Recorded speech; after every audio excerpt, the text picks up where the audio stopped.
And thank you all for being here today to address this important issue of firearm suicide. We are diligently working at the state and national level to make significant changes in the following statistics.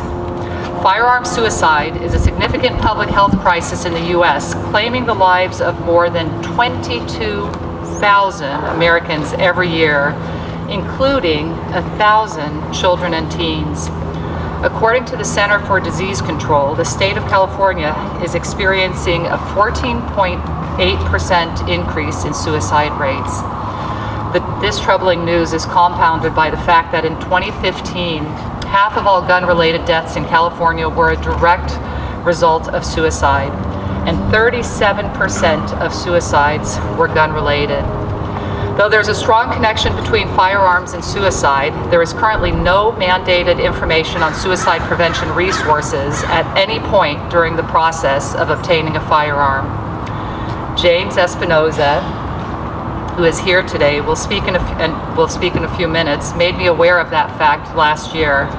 It was shocking to me, and it resulted in the introduction of Assembly Bill 645, which is currently sitting on the governor's desk awaiting his signature. This bill requires the posting of the National Suicide Prevention Lifeline number on existing labels on gun packaging and on the firearm safety certification exam, and finally on new signs in gun shops throughout the state. AB 645 is a common sense measure to ensure that individuals in crisis have immediate access to a life-saving resource, and I urge the governor to sign this bill to save lives in the state of California. And as a result of our great working relationship, and upon learning about this bill, Congresswoman Brownlee, who currently serves on the House Veteran Affairs Committee and is the chair of the Subcommittee on Health and also serves as the chair of the Women Veterans Task Force, decided to carry this legislation at the federal level. At this moment, I would like to introduce Congresswoman Brownlee so she can tell you about her efforts at the national level. Thank you. Thank you, Jackie, and thank you for your leadership in addressing this public health crisis, which has had such a profound impact on our community and communities across America. So good morning to everyone, and I'd like to thank you for joining us here today to bring awareness and attention to the suicide epidemic of our country is facing. In 2017, 1.4 million Americans attempted suicide. That is tragic and sad enough, but even more tragically is that over 47,000 Americans succeeded at taking their own lives. In fact, in the United States, suicide is the 10th leading cause of death. That is shocking and a revelation that must change. We can save many, many more lives through smart policies that help to prevent suicide. Statistics are tragic, but the tragedy is not the statistic, it's the lives that are shattered and the lives that are lost. Losing any loved one is painfully traumatic, but losing someone to a preventable suicide is unimaginable. That is why when Jackie introduced her bill in Sacramento, I told her I wanted to make it not only the law of the great state of California, which I am anticipating it will be, but the law of the land. Which is why on World Suicide Prevention Day last week, I introduced the Gun Suicide Prevention Act, a federal companion to the bill Jackie introduced in the state legislature earlier this year. This bill is so smart because it is so simple. What we know about suicide is that the most effective way to succeed in taking one's own life is by using a gun. While our country mourns the tragic and brutal deaths from gun violence, most recently in El Paso, Texas, and Dayton, Ohio, and of course almost a year ago, our tragedy at the Borderline Bar and Grill, we also need to know that two-thirds 2/3 of gun deaths in the United States are from suicide. I work very hard as a member of the House Veteran Affairs Committee to better the lives of veterans. Suicide prevention is our highest priority. We lose 20 veterans a day to suicide. 70% of veteran suicide deaths are from a gun. Our bills are clear and they are simple. Labeling a gun with the National Suicide Prevention Lifeline number on it will save lives, plain and simple. The alarming suicide rate of our country is not only a public health issue, but a public safety one too.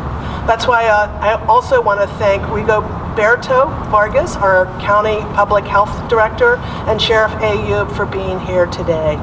And I want to especially thank James Espinoza, who shared his family's personal story of his veteran brother who we lost to suicide and who inspired the creation of this bill. He will come up shortly, as Jackie said, to share his story with you.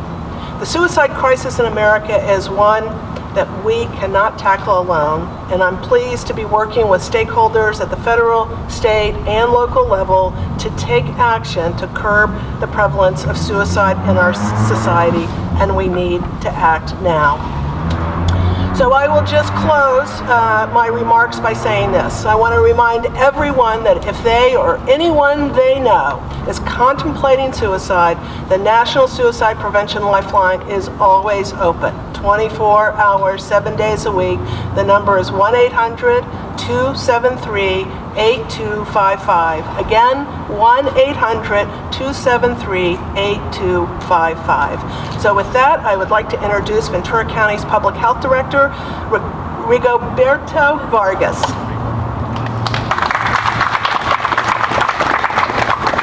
Good morning. So suicide is not only a national public health crisis, but locally it is as well. Locally, it is the 7th leading cause of premature death. In Ventura County, this results in over 41 years of life lost for every individual that takes their life in this manner. So the good news, though, as has been mentioned, suicide is preventable, and the efforts introduced in this legislation, both at the state and federal level, will go a long ways as another key way of helping those in the most vulnerable time, which is to provide them with this resource to be able to call and get some assistance. It is a public health crisis that is preventable, and for that I really thank the Congresswoman and Assembly Member for introducing this legislation. It is that time when someone is at their most vulnerable state that they need assistance, and any effort to provide them with the hotline number is much appreciated and will go a long ways. And again, thank you for being here and covering this important topic. Thank you. Thank you, Rigo, for sharing a few words. And now I would like to introduce Ventura County Sheriff Bill Ayub to say a few words. Sheriff Ayub was elected to serve as Ventura County Sheriff in June of 2018. Sheriff Ayub. Thank you and good morning. I'm pleased to stand beside Assemblymember Irwin and Congresswoman Brownlee in support of their legislative efforts to curb firearm-related suicides. Suicide and suicidal ideation is something that is far more common than most believe, and it happens everywhere. In 2018 alone, sheriff's deputies in Ventura County handled more than 1,156 incidents of suicide and suicidal ideation. Many of those incidents involve the use of a firearm. It is also noteworthy that the United States Secret Service found in its 2019 analysis on mass attacks in open spaces that a high percentage of attackers had a history of suicidal ideations in addition to their homicidal ideations. Legislation like we are talking about today presents a real opportunity to prevent suicide and save lives. For that reason, I have no reservation in offering my full support of Assemblymember Irwin and Congresswoman Brownlee's efforts in this regard. So thank you this morning.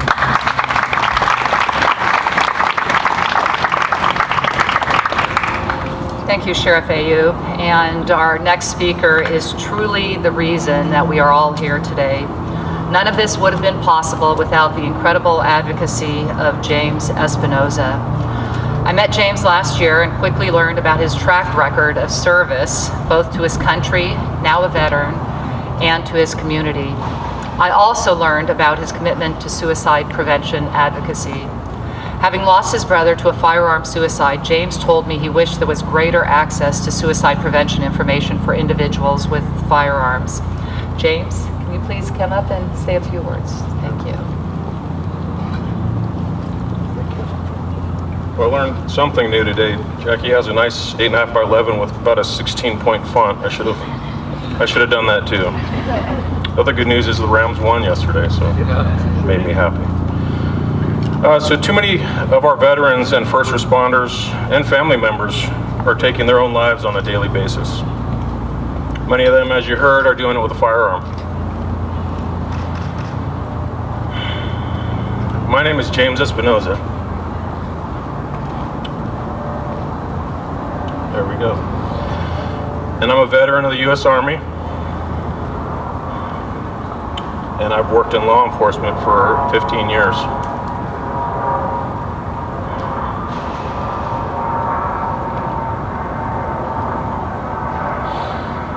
I've seen the effects of suicide as a cop, and it sucks, to be honest with you.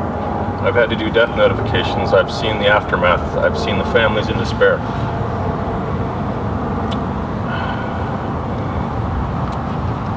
Sorry, I'm looking at my phone. This is where my notes are. I lost my brother to suicide by firearm on April 3rd, 2018.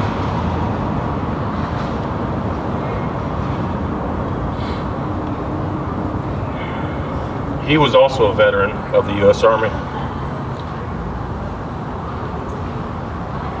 I've practiced this speech many times, so I'll get through this. He left home in 1988 to serve our country. He grew up here locally.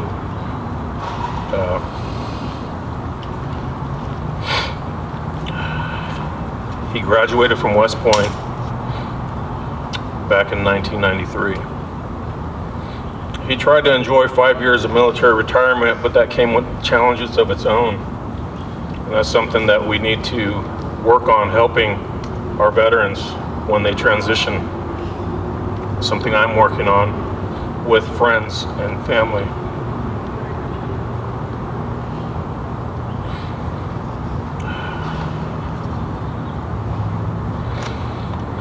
Ultimately, he took his own life and he died alone on the basement floor of his home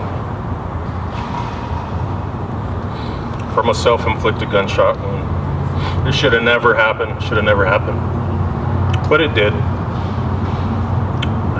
As a boy,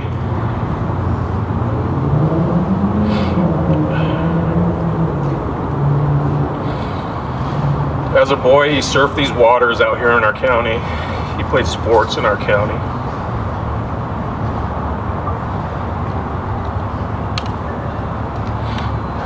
And he inspired others. He inspired others throughout the world. He did. He worked in Belgium. He served in Afghanistan.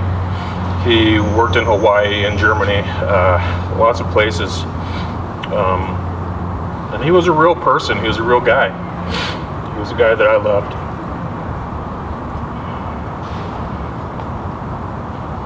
30 years after he left home, we mourned his death, not knowing the internal pain that he suffered.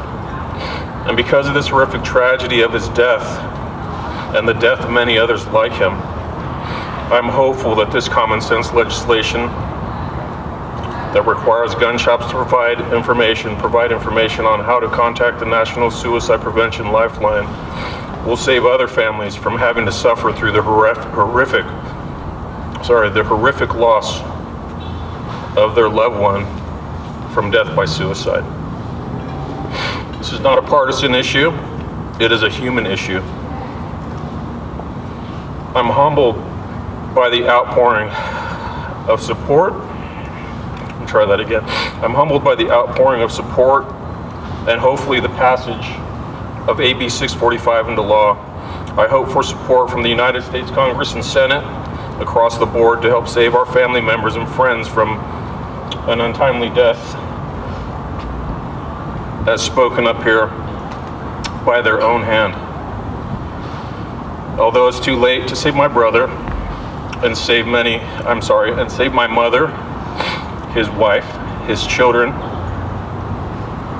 my sister and her husband, my family and friends from his tragic death, it is not too late to save others from taking their own lives by firearm.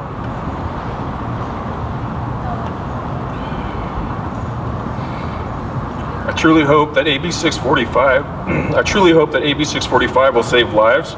My hope is that this bill will allow our tragedy to become the triumph for another family. So if you or someone you love is contemplating suicide, please call for help. Please seek professional assistance. Please call the National Suicide Prevention Lifeline. You can also text them. I would say the text number, but if you can put that out for me as well after proper editing, I'd appreciate it. I was afraid to put it in my notes because I thought I might put it down wrong. There are resources out there such as NAMI, the National Alliance on Mental Illness, the American Foundation for Suicide Prevention, Veterans and First Responders Healthcare, the Veterans Administration, Stop Soldier Suicide, the Give an Hour program, and many, many others.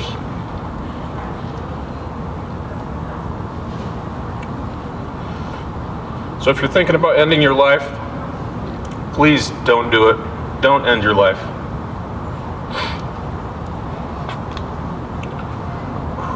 The trail of sorrow left behind will be long and immeasurable. I assure you there are people who love you, and there are many people willing to help you through what you are feeling. So thank you, Assembly Member Jackie Irwin and Representative Julia Brownlee, for introducing this common sense legislation at both the California state and federal level. Thank you for your efforts for veterans, for first responders, and the residents and citizens of our great nation. And most importantly, thank you for those family members who will now have a better chance at saving those that they love. Thank you.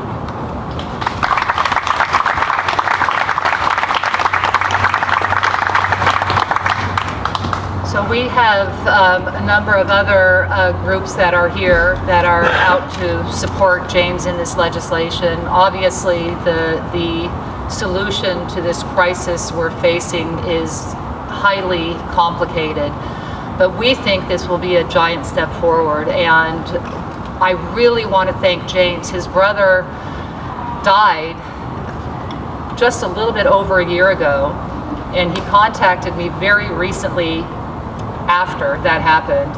And so to be able to put his own pain aside to help others is truly incredible. And so on behalf of the families that you are going to be helping with this legislation, we wanted to present you with this resolution from the California State Assembly, and we appreciate all the efforts you continue to make to help families and law enforcement and veterans. Thank you so much, James.